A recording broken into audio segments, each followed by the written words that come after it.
Realization. Delivered in London, 29th October 1896. I will read to you from one of the Upanishads. It is called the Katha Upanishad. Some of you perhaps have heard the translation by Sir Edwin Arnold called The Secret of Death. In our last lecture, we saw how the inquiry which started with the origin of the world and the creation of the universe failed to obtain a satisfactory answer from without, and how it then turned inwards. This book psychologically takes up that suggestion, questioning into the internal nature of man. It was first asked who created the external world and how it came into being. Now the question is, what is that in man which makes him live and move, and what becomes of that when he dies? The first philosophers studied the material substance and tried to reach the ultimate through that. At the best, they found a personal governor of the universe, a human being immensely magnified, but yet to all intents and purposes a human being. But that could not be the whole of truth. At best, it could be only partial truth.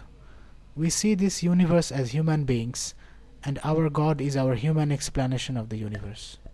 Suppose a cow were philosophical and had religion.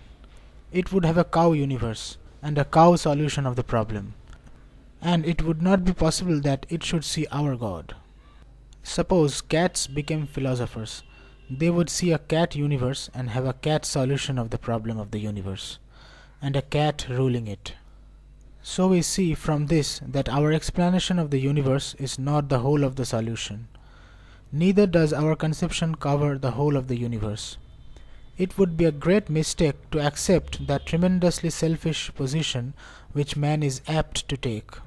Such a solution of the universal problem as we can get from the outside labors under this difficulty that, in the first place, the universe we see is our own particular universe, our own view of the reality.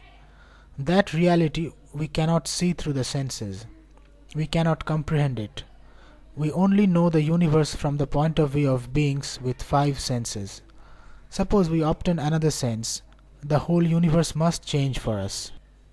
Suppose we had a magnetic sense, it is quite possible that we might then find millions and millions of forces in existence which we do not now know, and for which we have no present sense or feeling. Our senses are limited, very limited indeed, and within these limitations exists what we call our universe. And our God is the solution of that universe, but that cannot be the solution of the whole problem. But man cannot stop there. He is a thinking being and wants to find a solution which will comprehensively explain all the universes. He wants to see a world which is at once the world of men and of gods, and of all possible beings, and to find a solution which will explain all phenomena. We see we must first find the universe which includes all universes. We must find something which by itself must be the material running through all these various planes of existence, whether we apprehend it through the senses or not. If we could possibly find something which we could know as the common property of the lower as well as of the higher worlds, then our problem would be solved. Even if, by the sheer force of logic alone, we could understand that there must be one basis of all existence, then our problem might approach to some sort of solution. But this solution certainly cannot be obtained only through the world we see and know, because it is only a partial view of the whole. Our only hope then lies in penetrating deeper. The early thinkers discovered that the further they were from the center, the more marked were the variations and differentiations, and that the nearer they approached the center, the nearer they were to unity. The nearer we are to the center of a circle, the nearer we are to the common ground in which all the ready meet. And the further we are from the center, the more divergent is our radial line from the others. The external world is far away from the center, and so there is no common ground in it where all the phenomena of existence can meet.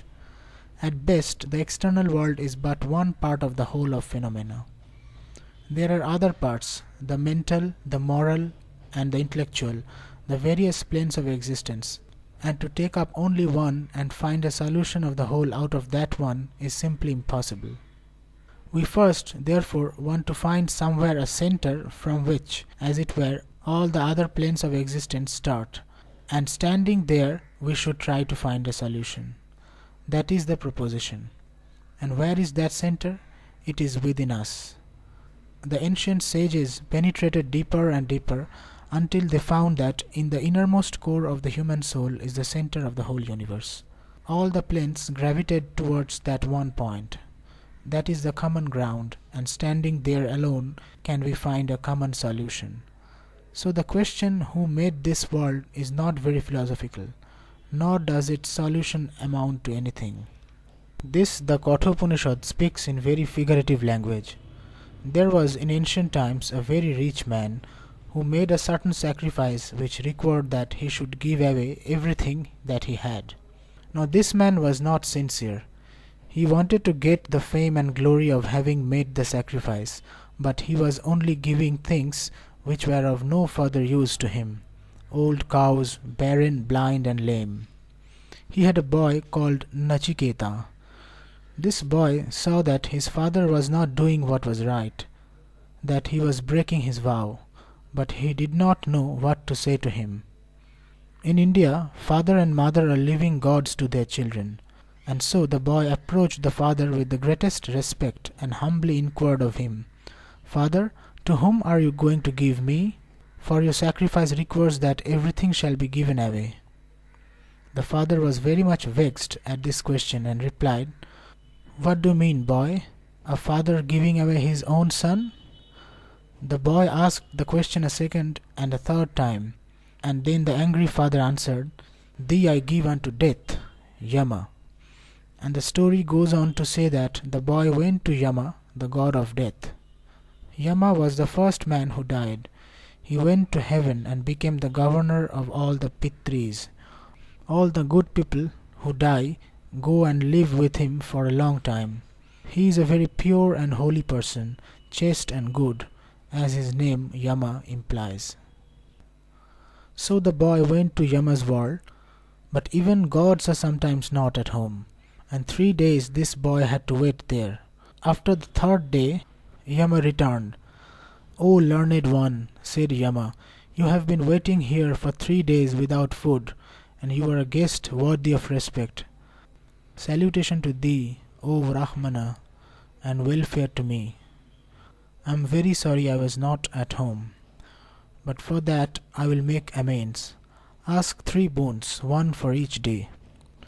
And the boy asked, "My first boon is that my father's anger against me may pass away, that he will be kind to me and recognize me when you allow me to depart." Yama granted this fully. The next boon was that he wanted to know about a certain sacrifice which took people to heaven.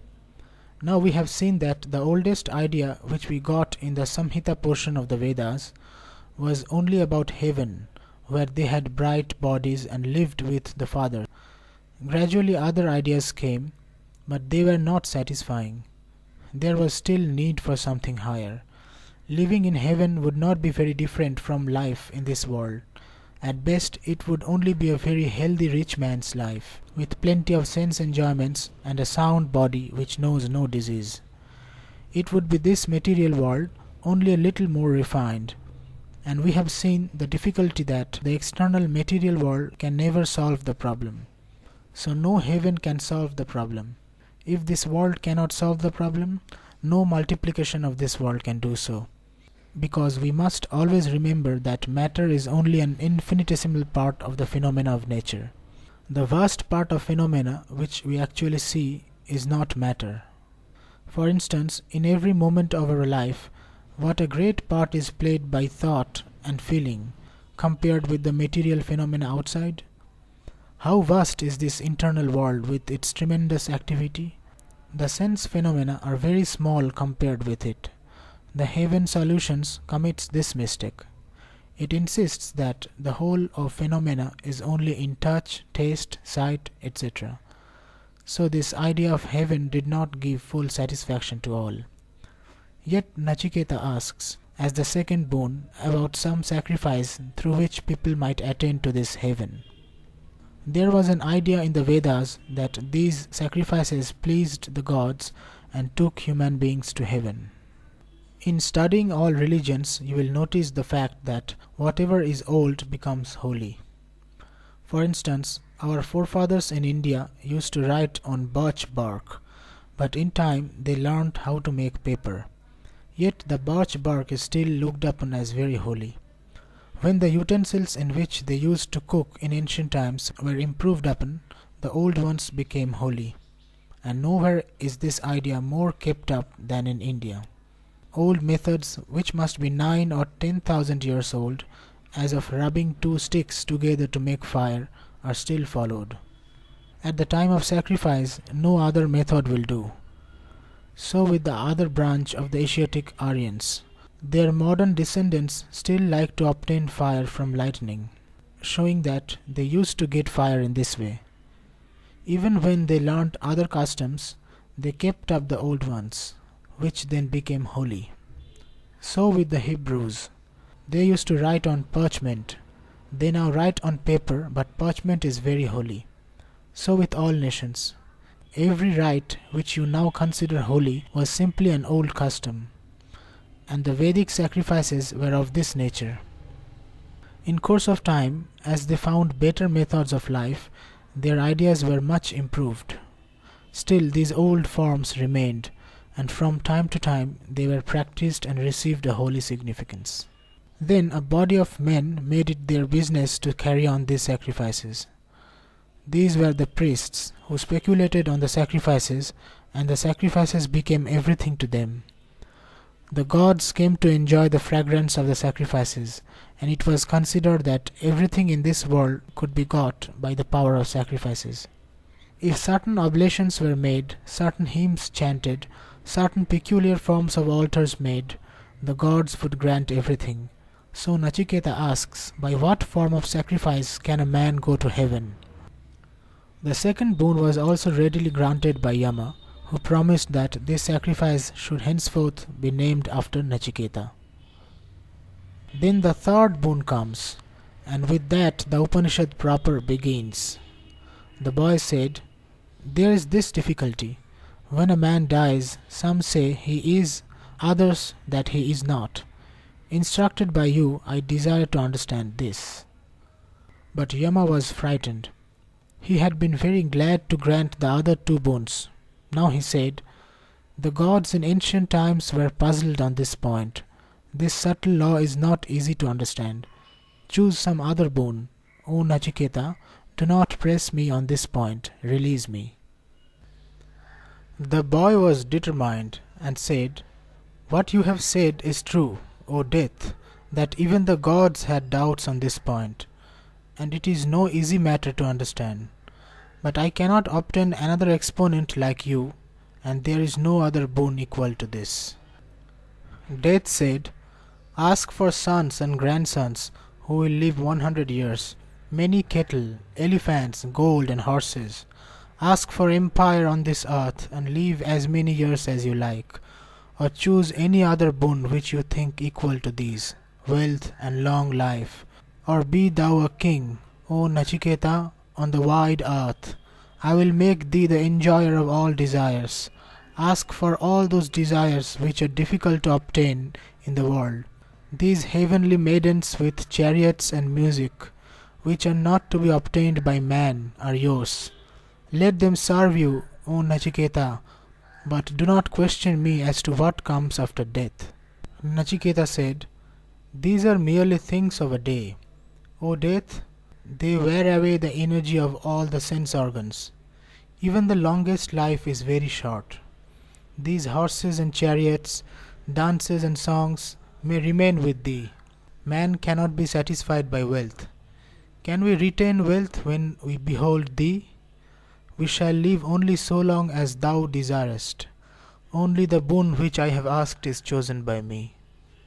Yama was pleased with this answer and said, "Perfection is one thing and enjoyment another.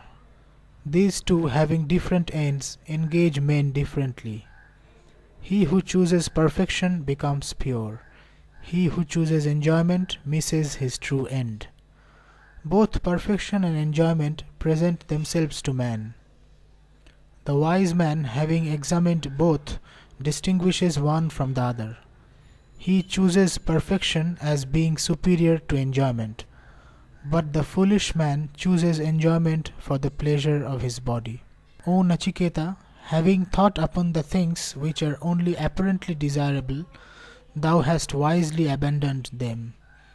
Death then proceeded to teach Nachiketa. We now get a very developed idea of renunciation and of Vedic morality, that until one has conquered the desires for enjoyment, the truth will not shine in him. So long as these vain desires of our senses are clamoring and as it were dragging us outwards every moment, making us slaves to everything outside, to a little color, a little taste, a little touch, notwithstanding all our pretensions, how can the truth express itself in our hearts? Yama said, "That which is beyond never rises before the mind of a thoughtless child deluded by the folly of riches. This world exists, the other does not. Thinking thus, they come again and again under my power. To understand this truth is very difficult. Many, even hearing it continually, do not understand it. For the speaker must be wonderful, so must be the hearer. The teacher must be wonderful, so must be the taught. Neither is the mind to be disturbed by vain argument, for it is no more a question of argument, it is a question of fact. We have always heard that every religion insists on our having faith. We have been taught to believe blindly. Well, this idea of blind faith is objectionable, no doubt, but analyzing it, we find that behind it is a very great truth. What it really means is what we read now. The mind is not to be ruffled by vain arguments, because argument will not help us to know God. It is a question of fact and not of argument.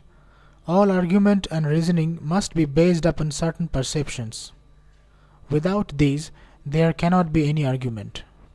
Reasoning is the method of comparison between certain facts which we have already perceived. If these perceived facts are not there already, there cannot be any reasoning. If this is true of external phenomena, why should it not be so of the internal? The chemist takes certain chemicals and certain results are produced. This is a fact. You see it, sense it, and make that the basis on which to build all your chemical arguments. So with the physicists, so with all other sciences. All knowledge must stand on perception of certain facts, and upon that we have to build our reasoning. But curiously enough, the vast majority of mankind think, especially at the present time, that no such perception is possible in religion, that religion can only be apprehended by vain arguments. Therefore we are told not to disturb the mind by vain arguments. Religion is a question of fact, not of talk. We have to analyze our own souls and to find what is there. We have to understand it and to realize what is understood. That is religion. No amount of talk will make religion. So the question whether there is a God or not can never be proved by argument, for the arguments are as much on one side as on the other. But if there is a God, He is in our own hearts. Have you ever seen Him? The question as to whether this world exists or not has not yet been decided, and the debate between the idealists and the realists is endless. Yet we know that the world exists, that it goes on. We only change the meaning of words. So with all the questions of life, we must come to facts. There are certain religious facts which, as in external science, have to be perceived, and upon them religion will be built. Of course, the extreme claim that you must believe every dogma of a religion is degrading to the human mind. The man who asks you to believe everything degrades himself, and if you believe, degrades you too. The sages of the world have only the right to tell us that they have analyzed their minds and have found these facts, and if we do the same, we shall also believe, and not before. That is all that there is in religion. But you must always remember this, that as a matter of fact, 99.9% of those who attack religion have never analyzed their minds, have never struggled to get at the facts. So their arguments do not have any weight against religion, any more than the words of a blind man who cries out, "You are all fools who believe in the sun," would affect us. This is one great idea to learn and to hold on to. This idea of realization. This turmoil and fight and difference in religions will cease only when we understand that religion is not in books and temples. It is an actual perception. Only the man who has actually perceived God and soul has religion. There is no real difference between the highest ecclesiastical giant who can talk by the volume and the lowest, most ignorant materialist. We are all atheists. Let us confess it. Mere intellectual assent does not make us religious. Take a Christian, or a Mohammedan, or a follower of any other religion in the world. Any man who truly realized the truth of the Sermon on the Mount would be perfect and become a god immediately. Yet it is said that there are many millions of Christians in the world. What is meant is that mankind may at some time try to realize that sermon. Not 1 in 20 millions is a real Christian. So in India, there are said to be 300 millions of Vedantins. But if there were 1 in 1,000 who had actually realized religion, this world would soon be greatly changed. We are all atheists, and yet we try to fight the man who admits it. We are all in the dark. Religion is to us a mere intellectual assent, a mere talk, a mere nothing. We often consider a man religious who can talk well, but this is not religion. Wonderful methods of joining words, rhetorical powers, and explaining texts of the books in various ways, these are only for the enjoyment of the learned, and not religion. Religion comes when that actual realization in our own soul begins. That will be the dawn of religion, and then alone we shall be moral. Now we are not much more moral than the animals. We are only held down by the whips of society. If society said today, "I will not punish you if you steal," we should just make a rush for each other's property. It is the policeman that makes us moral. It is social opinion that makes us moral, and really we are little better than animals. We understand how much this is so in the secret of our own hearts. So let us not be hypocrites. Let us confess that we are not religious and have no right to look down on others. We are all brothers, and we shall be truly moral when we have realized religion.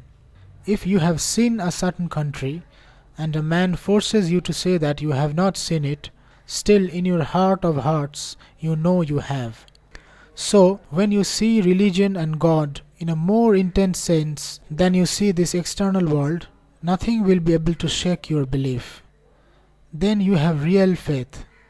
That is what is meant by the words in your gospel. He who has faith even as a grain of mustard seed.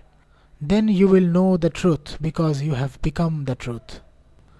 This is the watchword of the Vedanta. Realize religion. No talking will do, but it is done with great difficulty.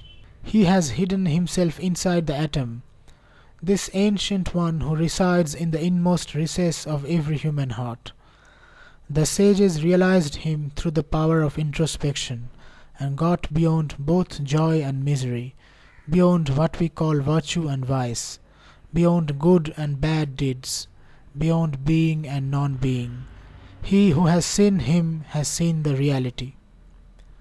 But what then about heaven? It was the idea of happiness minus unhappiness. That is to say, what we want is the joys of this life minus its sorrows. That is a very good idea, no doubt. It comes naturally, but it is a mistake throughout, because there is no such thing as absolute good, nor any such thing as absolute evil. You have all heard of that rich man in Rome who learnt one day that he had only about £1,000,000 of his property left. He said, "What shall I do tomorrow?" and forthwith committed suicide.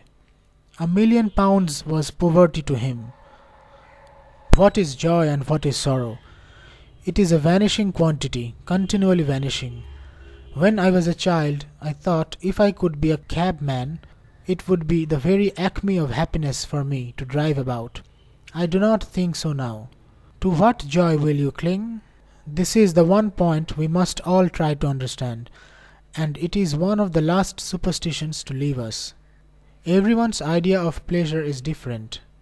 I have seen a man who is not happy unless he swallows a lump of opium every day. He may dream of a heaven where the land is made of opium. That would be a very bad heaven for me. Again and again in Arabian poetry we read of heaven with beautiful gardens through which rivers run. I lived much of my life in a country where there is too much water. Many villages are flooded and thousands of lives are sacrificed every year. So my heaven would not have gardens through which rivers flow.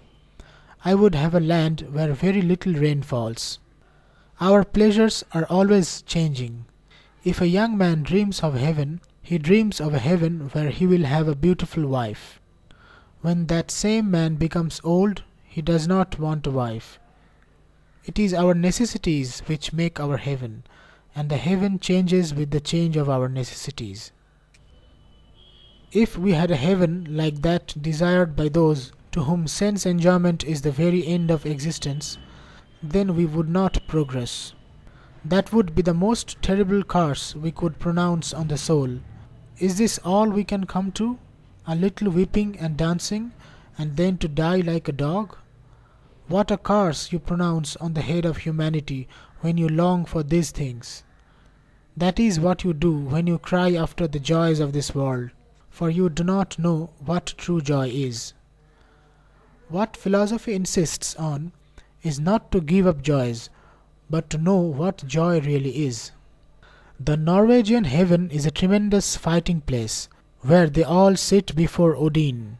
They have a wild boar hunt, and then they go to war and slash each other to pieces. But in some way or other, after a few hours of such fighting, the wounds are all healed up, and they go into a hall where the boar has been roasted and have a carousal. And then the wild boar takes form again, ready to be hunted the next day. That is much the same thing as our heaven, not a whit worse, only our ideas may be a little more refined. To hunt wild boars and get to a place where all enjoyments will continue, just as the Norwegian imagines that the wild boar is hunted and eaten every day and recovers the next day. Now, philosophy insists that there is a joy which is absolute, which never changes. That joy cannot be the joys and pleasure we have in this life, and yet Vedanta shows that everything that is joyful in this life is but a particle of that real joy, because that is the only joy there is. Every moment really we are enjoying the absolute bliss, though covered up, misunderstood and caricatured. Wherever there is any blessing, blissfulness or joy, even the joy of a thief in stealing, it is that absolute bliss coming out. Only it has been obscured, muddled up, as it were, with all sorts of extraneous conditions, and misunderstood.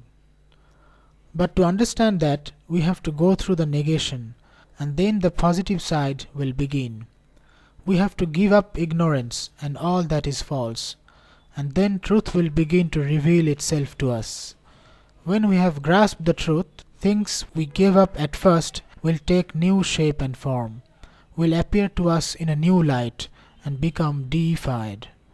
They will have become sublimated, and then we shall understand them in their true light. But to understand them, we have first to get a glimpse of truth. We must give them up at first, and then we get them back again, deified. We have to give up all our miseries and sorrows, all our little joys. That which all the Vedas declare, which is proclaimed by all penances, seeking which men lead lives of continence, I will tell you in one word. It is Om. You will find this word Om praised very much in the Vedas, and it is held to be very sacred. Now Yama answers the question, What becomes of a man when the body dies? This wise one never dies, is never born. It arises from nothing, and nothing arises from it. Unborn, eternal, everlasting, this ancient one can never be destroyed with the destruction of the body. If the slayer thinks he can slay, or if the slain thinks he is slain, they both do not know the truth, for the self neither slays nor is slain. A most tremendous position. I should like to draw your attention to the adjective in the first line, which is wise. As we proceed, we shall find that the ideal of the Vedanta is that all wisdom and all purity are in the soul already, dimly expressed or better expressed. That is all the difference. The difference between man and all things in the whole creation is not in kind, but only in degree. The background, the reality of everyone is that same eternal, ever blessed, ever pure, and ever perfect one. It is the Atman, the soul, in the saint and the sinner, in the happy and the miserable, in the beautiful and the ugly, in man and in animals. It is the same throughout. It is the shining one. The difference is caused by the power of expression. In some it is expressed more, in others less. But this difference of expression has no effect upon the Atman. If in their dress one man shows more of his body than another, it does not make any difference in their bodies. The difference is in their dress. We had better remember here that throughout the Vedanta philosophy there is no such thing as good and bad. They are not two different things. The same thing is good or bad, and the difference is only in degree. The very thing I call pleasurable today, tomorrow under better circumstances I may call pain. The fire that warms us can also consume us. It is not the fault of the fire. Thus, the soul being pure and perfect, the man who does evil is giving the lie unto himself. He does not know the nature of himself. Even in the murderer, the pure soul is there. It dies not. It was his mistake. He could not manifest it. He had covered it up. Nor in the man who thinks that he is killed is the soul killed. It is eternal. It can never be killed, never destroyed. Infinitely smaller than the smallest, infinitely larger than the largest, this Lord of all is present in the depths of every human heart. The sinless, bereft of all misery, see him through the mercy of the Lord. The bodiless, yet dwelling in the body. The spaceless, yet seeming to occupy space. Infinite, omnipresent. Knowing such to be the soul, the sages never are miserable. This Atman is not to be realized by the power of speech, nor by a vast intellect, nor by the study of the Vedas. This is a very bold utterance. As I told you before, the sages were very bold thinkers and never stopped at anything. You will remember that in India these Vedas are regarded in a much higher light than even the Christians regard their Bible. Your idea of revelation is that a man was inspired by God. But in India, the idea is that things exist because they are in the Vedas. In and through the Vedas, the whole creation has come. All that is called knowledge is in the Vedas. Every word is sacred and eternal, eternal as the soul, without beginning and without end. The whole of the Creator's mind is in this book, as it were. That is the light in which the Vedas are held. Why is this thing moral? Because the Vedas say so. Why is this thing immoral? Because the Vedas say so. In spite of that, look at the boldness of these sages who proclaim that the truth is not to be found by much study of the Vedas. With whom the Lord is pleased, to that man he expresses himself. But then, the objection may be advanced that this is something like partisanship.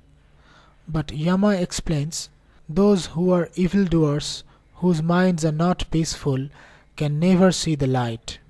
It is to those who are true in heart, pure in deed, whose senses are controlled, that this self manifests itself. Here is a beautiful figure. Picture the self to be the rider and this body the chariot, the intellect to be the charioteer, mind the reins, and the senses the horses. He whose horses are well broken and whose reins are strong and kept well in the hands of the charioteer, that is the intellect, reaches the goal, which is the state of him, the omnipresent. But the man whose horses, that is the senses, are not controlled, nor the reins, that is the mind, well managed, goes to destruction. This Atman in all beings does not manifest himself to the eyes or the senses, but those whose minds have become purified and refined realize him. Beyond all sound, all sight, beyond form, absolute, beyond all taste and touch, infinite, without beginning and without end, even beyond nature, the unchangeable. He who realizes him frees himself from the jaws of death. But it is very difficult. It is, as it were, walking on the edge of a razor. The way is long and perilous, but struggle on, do not despair. Awake, arise, and stop not till the goal is reached. The one central idea throughout all the Upanishads is that of realization. A great many questions will arise from time to time, and especially to the modern man. There will be the question of utility. There will be various other questions. But in all we shall find that we are prompted by our past associations.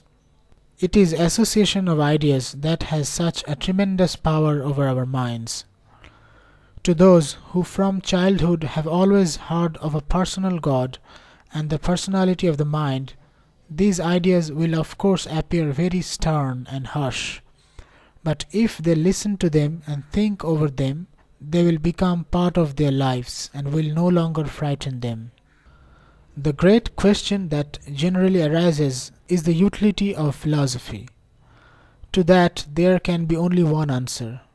If on the utilitarian ground it is good for men to seek for pleasure, why should not those whose pleasure is in religious speculation seek for that? Because sense enjoyments please many, they seek for them. But there may be others whom they do not please, who want higher enjoyment.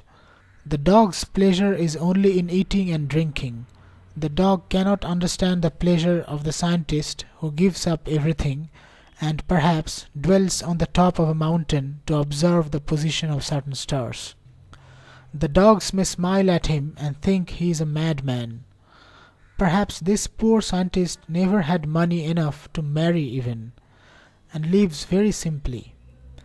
Maybe the dog laughs at him, but the scientist says, "My dear dog, your pleasure is only in the senses, which you enjoy, and you know nothing beyond. But for me this is the most enjoyable life, and if you have the right to seek your pleasure in your own way, so have I in mine." The mistake is that we want to tie the whole world down to our own plane of thought, and to make our mind the measure of the whole universe. To you, the old sense things are perhaps the greatest pleasures, but it is not necessary that my pleasure should be the same, and when you insist upon that, I differ from you. That is the difference between the worldly utilitarian and the religious man. The first man says, "See how happy I am, I get money, but do not bother my head about religion. It is too unsearchable, and I am happy without it." So far, so good. Good for all utilitarians. But this world is terrible. If a man gets happiness in any way excepting by injuring his fellow beings, God speed him.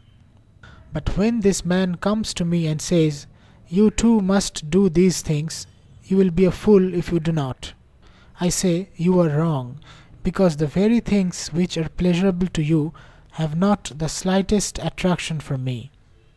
If I had to go after a few handful of gold, my life would not be worth living. I should die." That is the answer the religious man would make. The fact is that religion is possible only for those who have finished with these lower things. We must have our own experiences, must have our full run.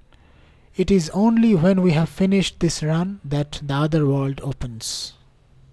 The enjoyments of the senses sometimes assume another phase, which is dangerous and tempting. You will always hear the idea, in the very old times, in every religion, that a time will come when all the miseries of life will cease, and only its joys and pleasures will remain, and this earth will become a heaven. That I do not believe. This earth will always remain this same world.